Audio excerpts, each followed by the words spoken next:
Welcome back, Math 30-1. So today we are going to kind of finish off this chapter in these next series of videos here. So we are going to use our knowledge of the unit circle.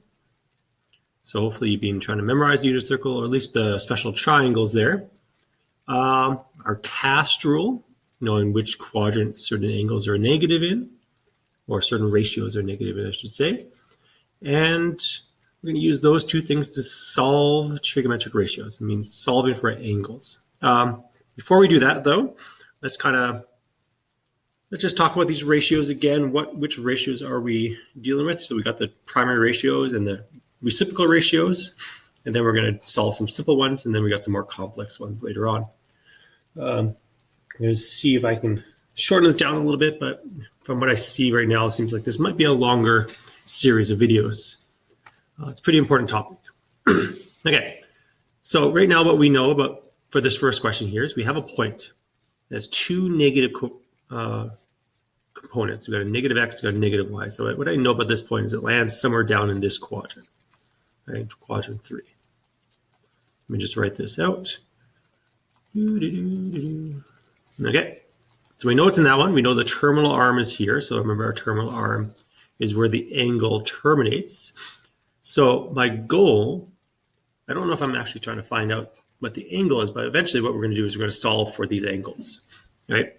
So this is where angle theta is. It's always drawn in standard position. It says right here. We assume it to be drawn in standard position unless it's otherwise stated. Does this point actually land on the unit circle? Well, we can use our knowledge from previous lessons here, where if I take x squared plus y squared, do I get 1? If I get 1, then I know I'm on the unit circle. So let's just double check this. Now remember, you don't have to worry about the negatives because you're just going to square the number anyway. You just want to make sure you square the whole fraction. So I'm using parentheses here. Yeah, I get 1. Yep. So you get 1, check mark, it's on the unit circle. Cool. What quadrant does it land in? So I already drew it out. So this already lands in quadrant 3. So we already know that. The next part here, we're just going to state the ratios. The reason we want to state the ratios is because we maybe want to figure out what the actual angle is. So the ratio for sine, okay, is going to be y over r, if you remember that formula. The ratio for cos is x over r. Tan is y over x.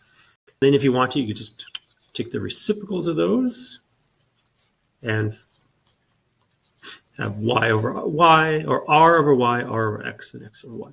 Okay, so we're going to fill out the x and y parts here and the r's. And what we know about the r is that's the radius of the circle. So the length of the hypotenuse, and we actually found out what the length of the hypotenuse was. It's equal to 1.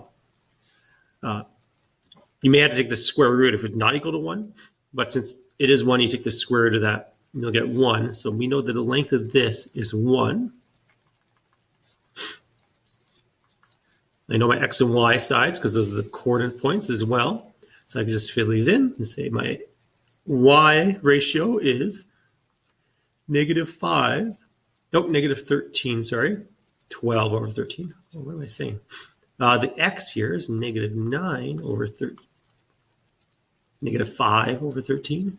Now this one you're going to do a little bit of math, a little bit of fraction math here. It's going to be negative over negative. Because if I use my cast rule, tan is the only thing that's positive in this quadrant. Negative, negative, because these are both going to be negative numbers. This is negative 12 over 13, and this is negative 5 over 13. It turns into a positive number. The 13s cancel out, and we get 12 over 5. Okay, then we just take the reciprocals of these and say, okay, this is going to be negative 13 over 12. You notice the sign stays the same. This is negative 13 over 5, and this one is 5 over 12. There you go. Cool. Now, that was there if I was given a point. Not given a point, or if I'm just given a ratio, I could figure this out too. But also, if I'm given a ratio where it says sine is a negative number, and I'm not given this piece, this little domain limitation here, this could be in two different quadrants, right? Because according to the cast rule, this is where everything is positive. And if sine is not positive, then sine is obviously negative. So sine is negative in these two quadrants. So I'm going to actually draw these two out. In this quadrant and this quadrant, sine is negative because sine is positive in the all quadrant and in the sine quadrant, the add sugar to coffee rule. So it's not in these two top quadrants. It's not in this quadrant, or it's not in this quadrant. So it's in the bottom two quadrants.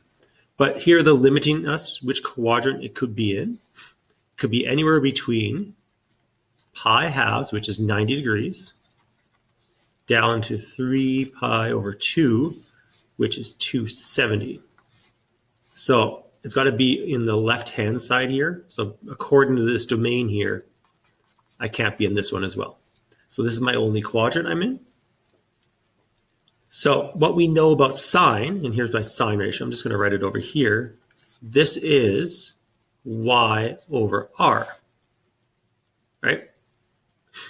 So if it's y over r, then there I have a fraction there. So the top number is the y and the bottom number is the r. So I can just use those two numbers to fill out this triangle. So my hypotenuse is 7. My y value is -5. You notice the hypotenuse is always positive. The y value happens to be negative because it's going down, which also means my x value, because it's going to the left there, is some negative number. And I got to find out what that is. So we're going to use a little bit of Pythagorean theorem, where we know 7 squared is equal to -5 squared plus x squared, right? And then we're just going to rearrange this to get x by itself. I'm not going to go through the steps of that. You should be able to do that. So I get x squared to be 24. Take the square root, and you get the square root of 24. What I'm going to do there is I'm just going to simplify that down. So I'm going to make that into a mixed radical. So this is going to turn into 2 root 6. So remember how to make mixed radicals. Lots of different ways to do it. You can think of what two numbers I can make them multiply this, so like 6 and 4. The reason I picked 4 is because 4 is a nice perfect square. So I take the square root of 4, I get 2, so that pops out, but the 6 is made up of 2 and 3. It's made up of 2 primes that are not the same, so there's no perfect square in 6. So these 2 pops out. Okay. So now I know what x is. It's a negative number, so that's one thing I know this has to be a negative number because it's in the third quadrant. The only thing that's positive should be tan. Cos should be negative, right? It should be negative because of the negative x value. So this is going to be x over r, which is -2 root 6 over 7. You can't really simplify that down. This one here was y over x. My y is -5. And my x is -2 root 6. So 5 over 2 root 6. And you can just leave it with the radical on the bottom. You don't have to rationalize anything. So the reciprocals. So this is -7 over 5. So you just flip it over. This is -7 over 2 root 6. And this one is going to be 2 root 6 over 5. There you go. Pretty cool. Okay, in our next little video here, we are just going to we're going to start solving for the angle rather than just solving for ratios. So once we know what the ratios are, we can take the sine inverse and solve for these angles. I'll see you in the next video.